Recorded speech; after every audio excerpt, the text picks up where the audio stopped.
Right. So, good morning, good afternoon, good evening, wherever you are, whenever you're able to tune into this very special conversation. This series of conversations is part of APA's birthday series, and we're focusing just this week on the importance of effective voluntary support platforms. Now, this is going to be slightly different to all of the other conversations we're having this week, because we're speaking to somebody who is working in a regulated sector. That means they are bound by a governing body. The government has said this is a profession that requires restrictive recruitment. Now, that doesn't happen in the world of mental health unless you are a psychiatrist or a clinical psychologist. But for those that work in professions that are regulated, such as social care, it's important to remember that by having a governing body, we're not counting out the effective use of voluntary support platforms. So this conversation is going to be slightly different. We're going to be talking around what those differences are, what the benefits of having a voluntary support platform that is psychologically based rather than profession only based. And we're going to be speaking to Joe, who some of you will have met before in other conversations. But Joe, it's great to see you again, and great to be able to have this conversation with you. Give people a quick outline of your experience, your history before we get started. Okay, so I'm a social worker. I've been qualified for 26 years now. I now work as an independent social worker, which means that I'm self-employed. I primarily work in a bit of a mixture, but I primarily do work in fostering and adoption. I also do some work in mental capacity area, which is adults mainly. So I do a little bit of a mixture, and I always have done a little bit of a mixture, which is not usual, but that's where I'm coming from. At the moment, I'm just learning to qualify as a coach as well, which I'm hoping to kind of run alongside within my social work practice. So I will eventually be both part of a regulated profession of social work and an unregulated profession of coaching. So I'm finding that quite interesting, and just a bit of something a bit different, and I'm hoping to kind of intertwine the two a little bit. Yeah. So where you're working in a regulated sector, you have a governing body, which in the UK is from Social Work England. Yep. Who have been the governing body for a few years. Yes, I mean, it's not in the UK, so it's in England, because it's Social Work England. Scotland and Ireland and Wales have their own regulatory bodies for social workers, which can become a problematic area for those people who live just on the borders, because they can end up needing to be regulated twice if they need to work in both areas. But that's another story. I don't live on one of those borders, so I don't have to worry about it. But yes, the conversation around cross-border regulation and everything else is a whole conversation for another day. for another day. Yeah. But you're also part of the voluntary support platform within social work as well, aren't you? Can you give a brief kind of overview of how that works? How that works. So I'm in the British Association of Social Workers, and how that works is that obviously you have to be either a social worker or training to be a social worker in order to join. And you have to sort of stick to their specific ethical standards, which are geared to social work in particular.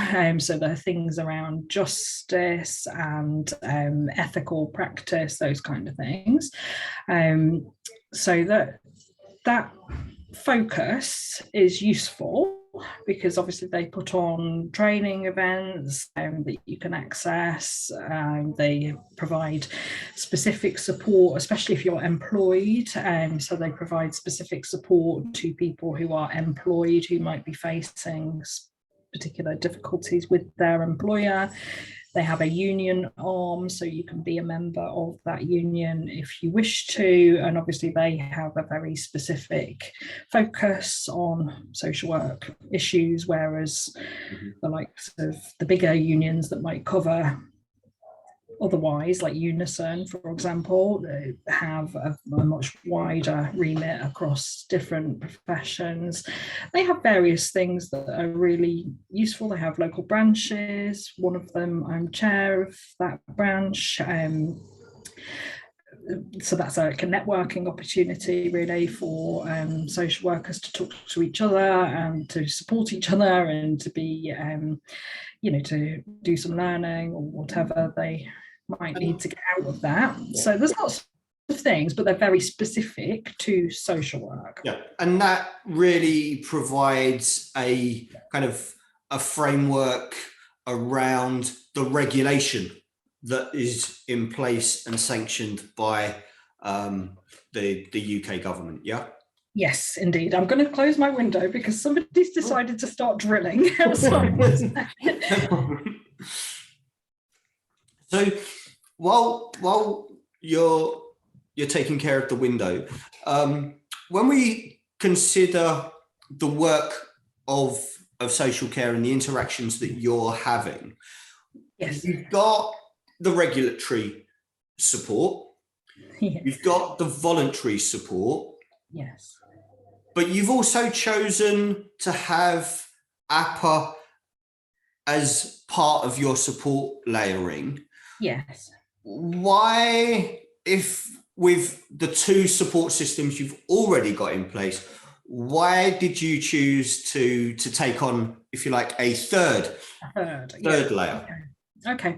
Well, I mean, the first layer, the regulatory one, I have no choice. I have to do that. So there's no question about whether I can or can't or will or won't.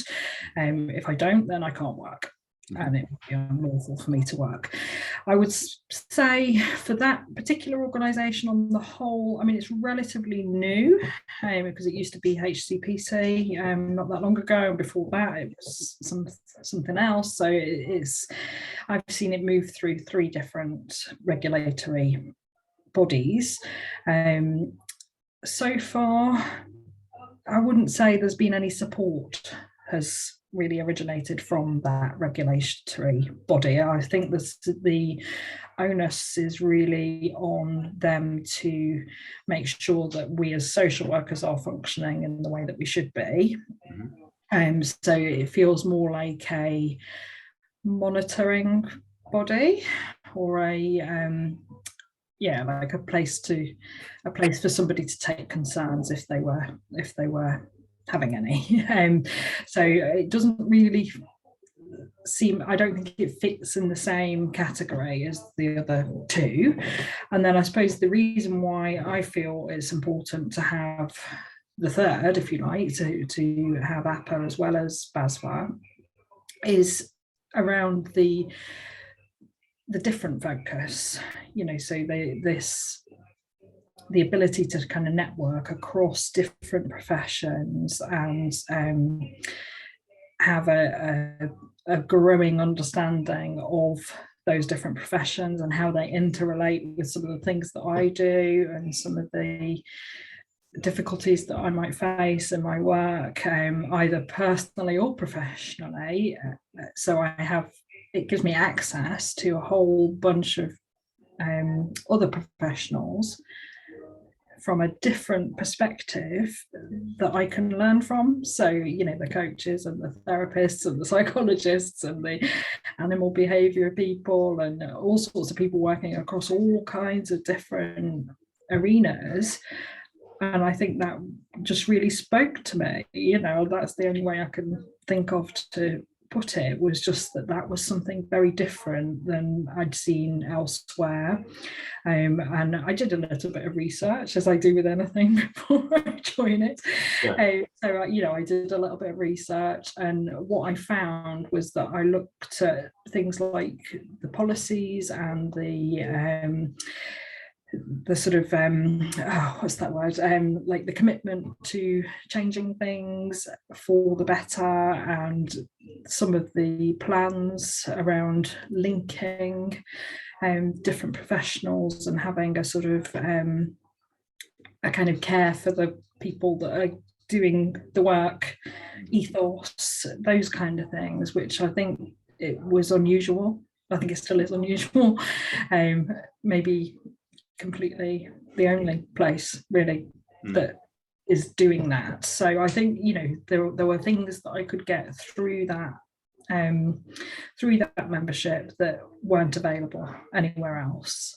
And when we look at that support, and as you say, that the support around the professional, yes, isn't just kind of one-dimensional. There's the support of all of the peers, there's the support of other professionals, there's the networking that comes from that. Yes. The effectiveness of that, you can never really judge until you're using it. Indeed, yeah. So the experience that you've had around that kind of interaction, what can you, without kind of crossing boundaries and anything else, but what can you share about your experience of the voluntary support platform?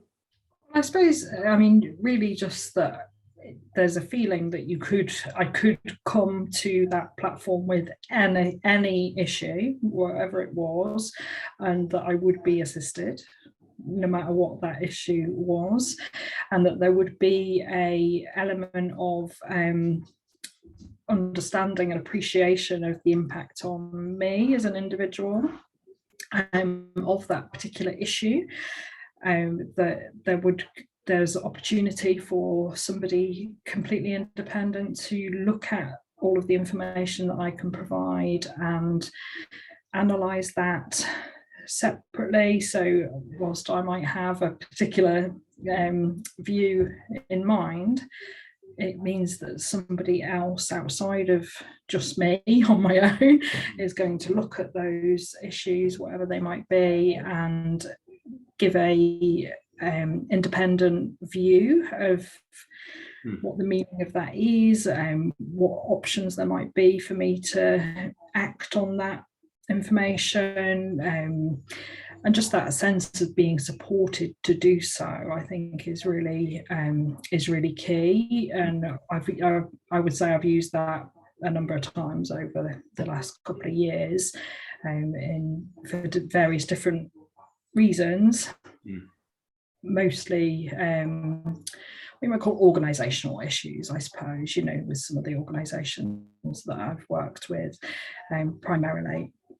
And there's a mixture of what you might call the professional and the sort of that independent kind of view of what's happening and why that's happening, which is all based on a psychological understanding. I can't get that from anywhere else. And also, but that personal support is something that isn't really available in other places. When you look at some of the challenges that professionals within the social care arena face, and we know how emotive that environment can be. Yes.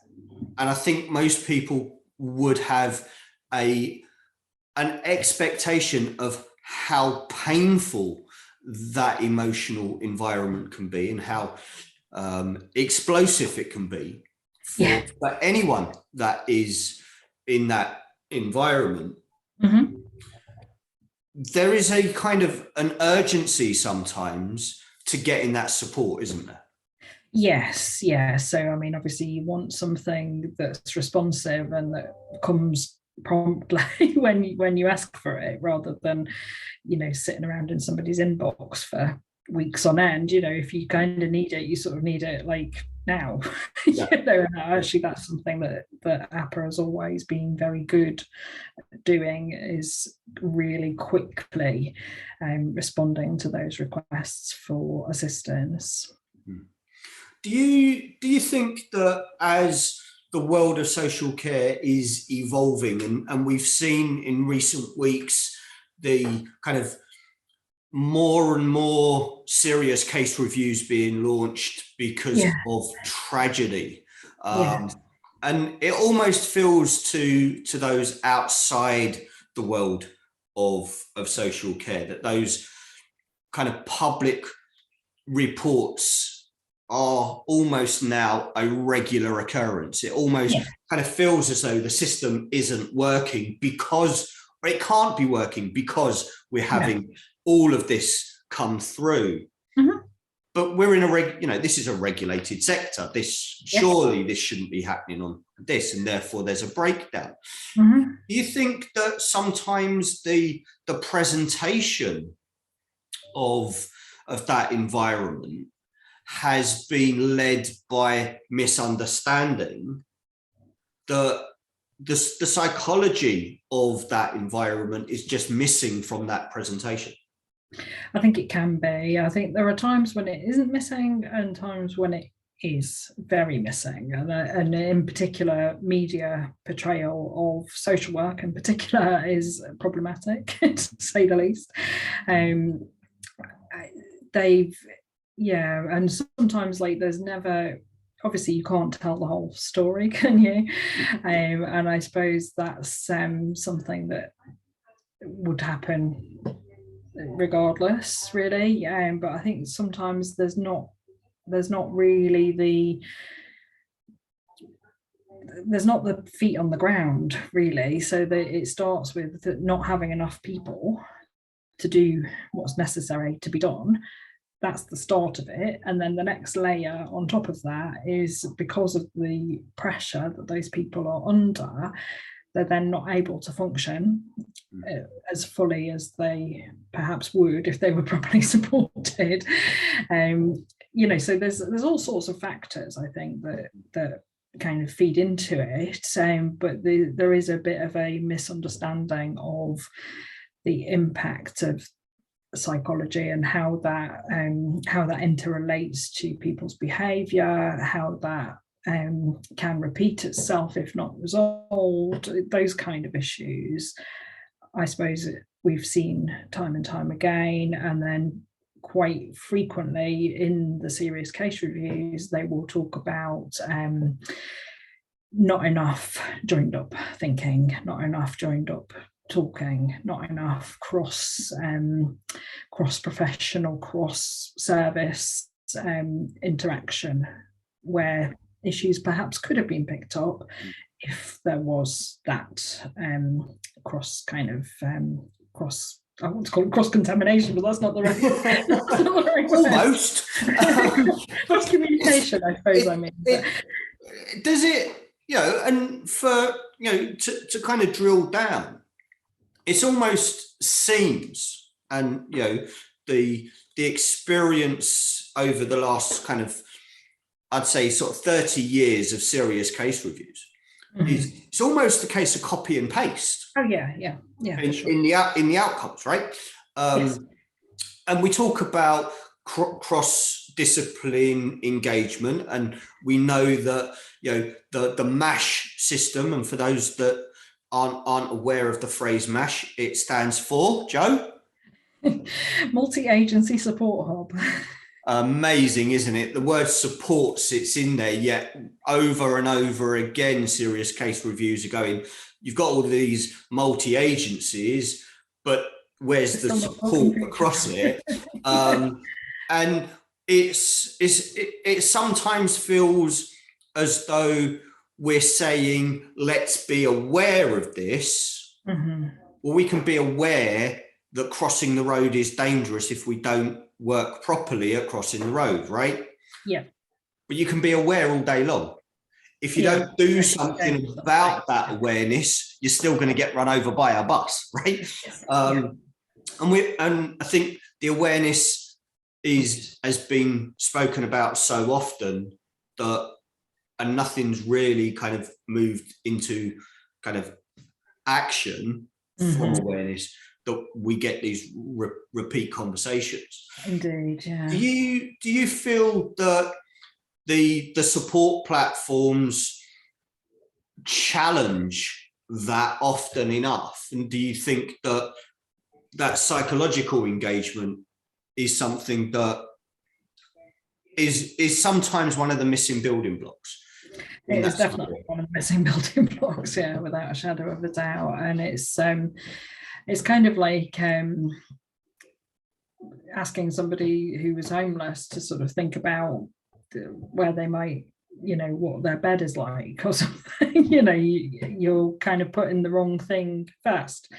So like you would have to, my view would be that if you build properly from the psychological understanding of what people need and how people function and how families function and systems and all of it, in those layers, if you build from there, then you will have a much better outcome. Yeah, and APRA is probably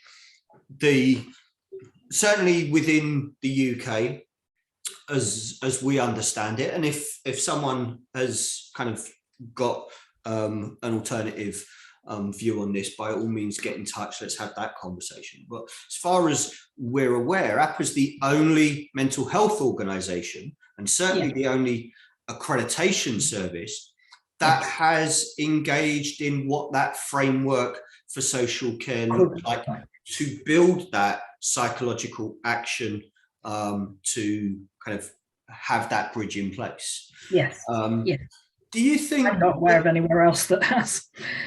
And do you think that as the evolution of your environment becomes more conscious of the impacts that they have, that focus almost kind of working in a vacuum? Social care says this is the way we need to work, is a vacuum, and almost it doesn't impact on the activity of the people that it's advising. It's almost like, we can say this, but it's not down to us if it goes wrong. Do you think as that awareness is starting to change, that the psychological action will evolve? I hope so. I hope so. I think it is to a degree, because I think that there are pockets of that happening. I suppose what I would like to see is for it to be more broader, for it to be happening across the board, rather than sort of it's happening a little bit in adoption, it's happening a little bit in fostering. The two don't necessarily cross over that much or that often as much as you might think they would. There's lots to do still, I would say, but there is an increased awareness for sure. People talk about ACEs now, the adverse childhood experiences, as being a real major influence on future outcomes, and they talk about how to parent therapeutically to kind of mitigate the impact of those ACEs, etc.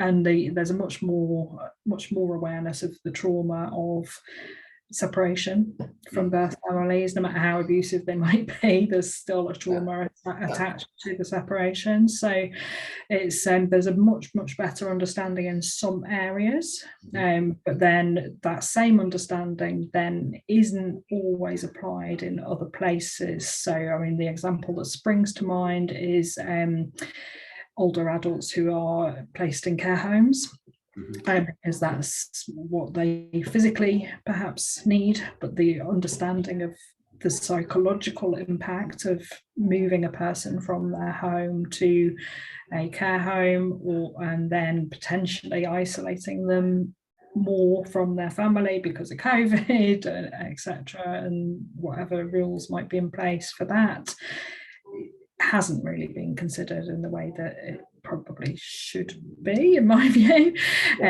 and it's been about a lot more like, oh, well, this is what we have to do, and without really referencing what does that mean for the person at the other end of that, and the family.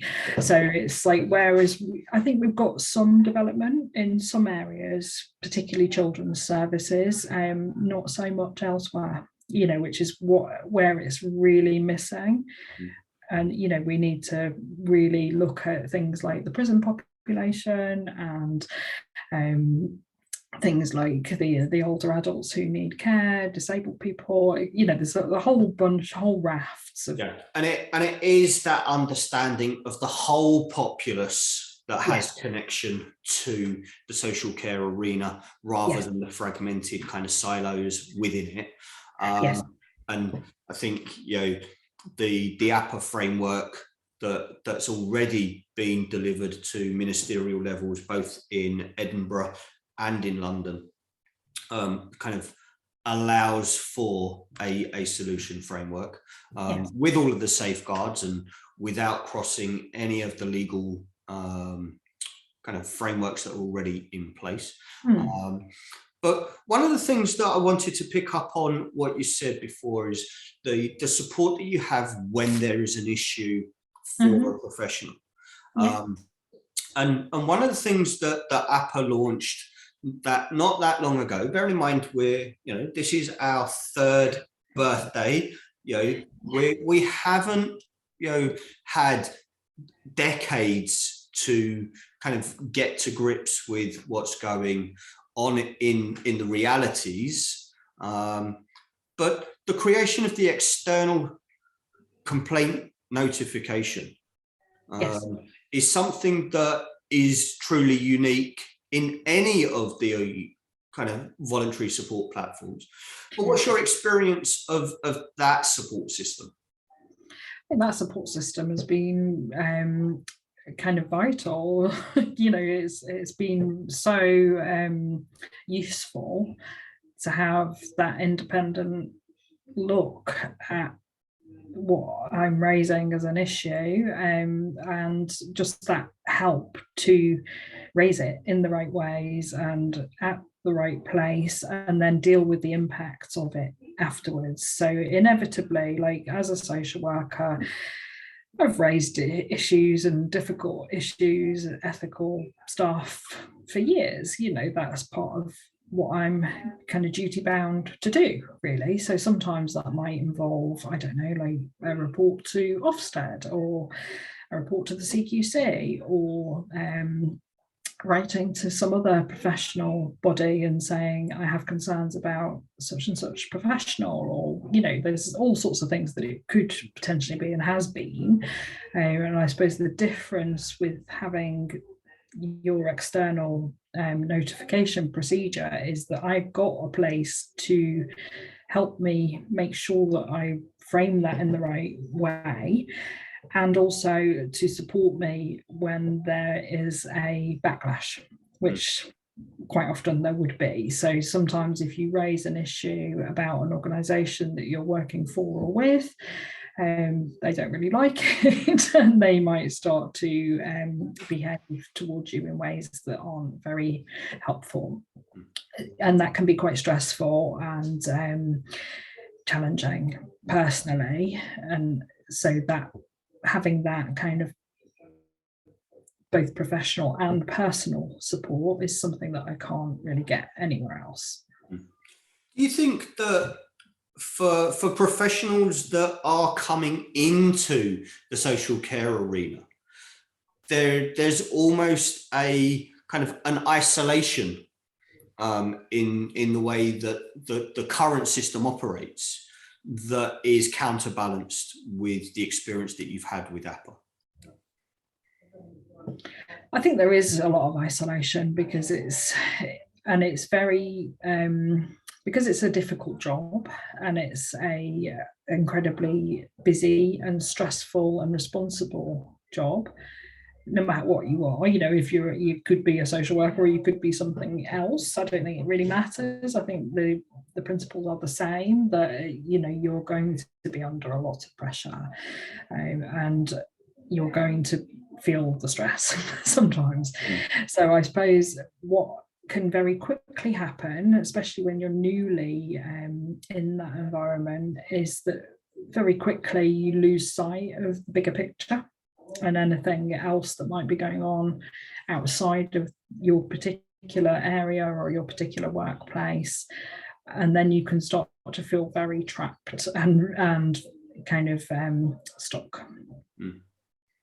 And because of that lack of a wider lens, I suppose, about what's going on outside of your organization or your particular area of work, so you kind of get siloed, I suppose, isn't it? Yeah. Really?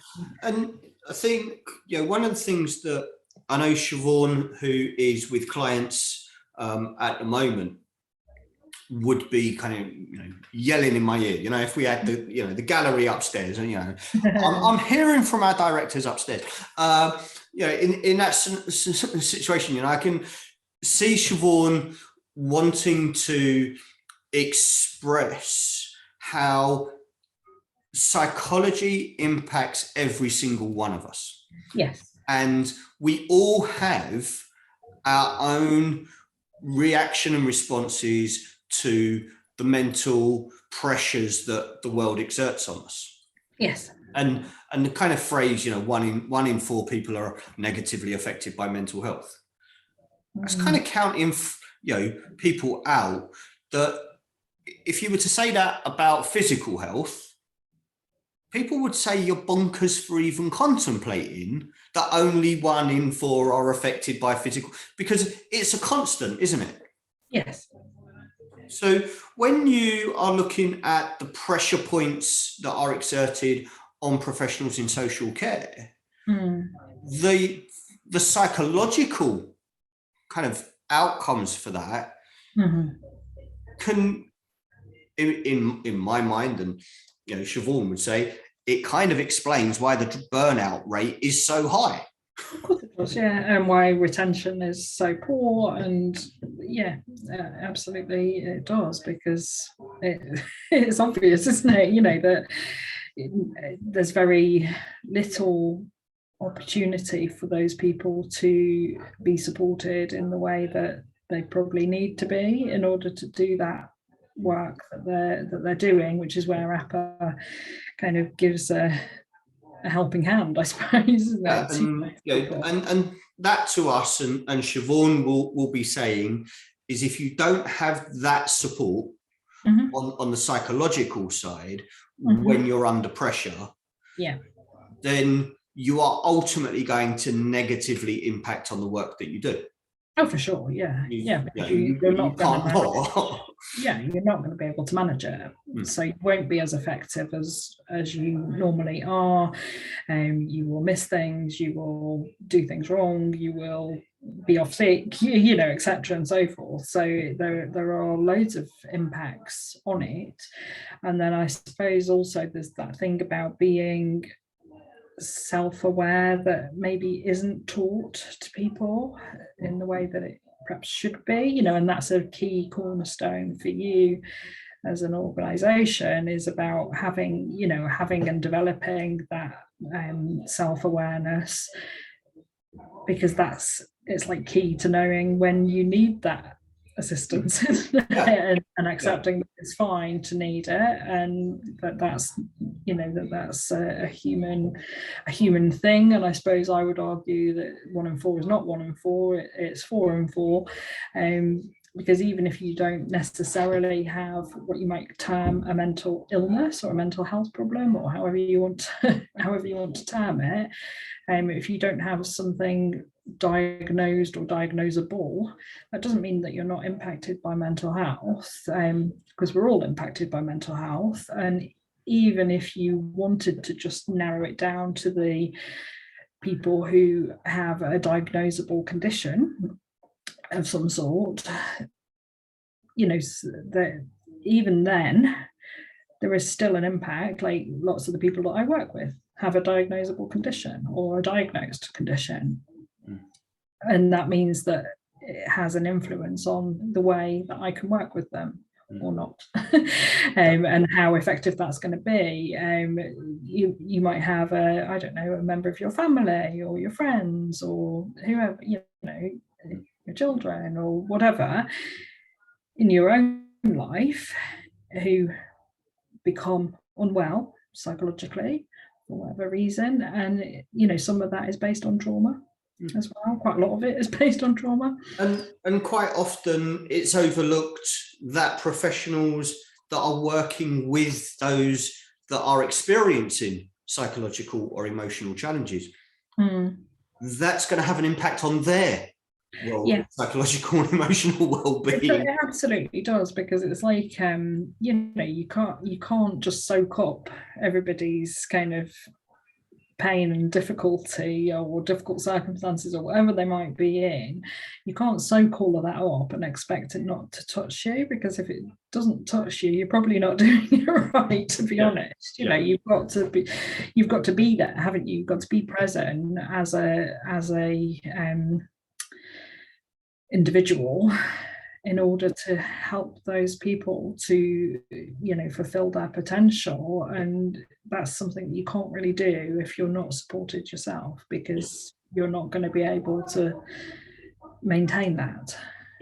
And one of the things that APPA has always aspired to lead, if you like, in making sure that professionals have the flexibility to choose how that support is best suited for them, rather than us setting the hoop for people to jump through and go, right, okay, well, now you've jumped through that hoop, you can have X kind of support, whatever it might be. Do you feel that the professions outside of psychology are benefiting from that greater awareness to action that you've experienced, or do you think it's something that kind of needs more of an engagement? I think it probably needs quite a lot more, to be honest. I think it's there in some places, but it's not very consistent in my experience, and it's not as wide, nowhere near as wide as I think it needs to be or should be. And I think, unfortunately, some of the system is driven by risk aversion, by reputational kind of issues, where they're just trying to avoid being seen to be not effective, box ticking, those kind of things. And it's pretty rife, really, in social care. And I want to kind of wrap this up, but I really want to kind of give you the opportunity to kind of share your kind of overriding thoughts about the effectiveness of voluntary support platforms, and give you that space. But one last question. Do you believe that the psychological support is clearly evolving, or the need for that support is clearly evolving in a way that's beneficial to professional and client, or do you think it's something that is evolving in a different direction? I think it's definitely evolving, it's definitely beneficial to both the professionals and the clients. And I would say, if you benefit one, then you will automatically benefit the other. It's kind of it's a very interchangeable thing, isn't it? It works on the in-between, I suppose. So what happens over there has an impact on you as a worker, doesn't it? And that evolution is really coming away from that idea of working in a vacuum and having that impact, isn't it? Yes, it is. I would like to see it done a lot more, and in a lot more places. I think there has been, and historically there's always been, a bit of a focus on children's work, which obviously is some of what I do as well, but the lack of attention to other areas, I think it is unfortunate, really. And I think it could, if we could seep it into those areas as well, then you would have a much more joined up kind of approach and much more effective kind of outcome for everybody if it was across everything. Yeah, and this is very much where the APA's framework for positive mental health kind of comes into its own, in that it's providing that floating platform for children's social care, education, crime reduction, youth engagement, as well as the wider mental health arena. And by having that floating platform for those kind of 5 remits, you're able to kind of build across all of the component parts within each of those sectors. But what's your last thoughts? What would you like to share with fellow professionals within social care, but also professionals outside of the world of mental health? Oh, blimey. Just a small question. Ladies and gentlemen, we could be here sometime by the looks of it. But briefly, Jo, just... Well, I suppose, my key thing, I suppose, is that for my from my experience, I would say that it is of great value to have my membership. I'm very glad to have it, to continue it. It's been incredibly useful to me to have it, both professionally and personally.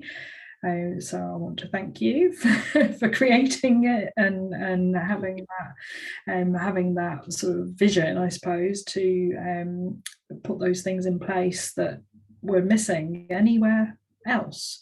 And I suppose, I just feel it's benefited me in so many ways. I probably couldn't even get them down to like 1 or 2 really, but I think I've learned a lot. I've been able to create a new network of people that I would never have had the opportunity to link with before. I've kind of developed new work streams that I didn't have before through that. I've been able to do some kind of interesting things that I haven't really been able to do elsewhere, so things like this, recorded sessions and other conversations that I've had that, where we've done a lot of panels and things like that. Those are things that I haven't really got opportunity to do elsewhere, and be sort of that sort of kind of beacon, I suppose, for other people, and I think that's really valuable as well. I want to thank you for that, but I also want to thank you for the continuing kind of beacon that Siobhan will just be shouting in my ear. It's torchbearer. It's torchbearer. You have been a real torchbearer for the work of positive mental health in the field of social care. You have kind of taken what APA does and the intent, because it's very easy to kind of sit in conversations and everything else for the sake of sitting in conversations. Yeah. But you've been able to put that in practice. You've been able to do that networking, benefit from that, as you say, grow revenue streams. And that's ultimately in our minds an element of effective voluntary support. Agreed. And you do showcase that amazingly well. And from both Siobhan and I, we would like to say a massive thank you to you for what you do, for the service you provide to those that you work with, but also your engagement with APA. And kind of just to wrap this up, we're going to make all of these conversations beneficial from a CPD point of view. but only based, as always, on validation of what people have gained and how it can positively impact on their practice. Yeah. So in the description of this video, there will be a link to the questionnaire that validates that, because we're not just going to hand out certificates for, it's not confetti. Come on. The public deserve to know that when somebody engages with a learning arena, that they've benefited from it. They've not just attended it. And that's why we have the questionnaire. So if anybody has benefited from hearing Joe's experience of working alongside APA and being part of that dynamic, then fill in that questionnaire. Let us know what it is that you've gained from it, and get the CPD to showcase your growth and everything else. But for now, Joe, I want to say a massive thank you for your time. And we have other conversations coming up. But if anybody hasn't seen any of the conversations that you've already done previously with APA, go to the YouTube playlists, check out the In Conversation with playlist, and see Joe's conversations there, because I think there is some amazing tips, tricks, and real nuggets of knowledge around the arena of social care and mental health. So, thank you for those too. No problem. And for now, we will see everyone in another conversation later this week. So take care, and we'll see you all soon. Thank you.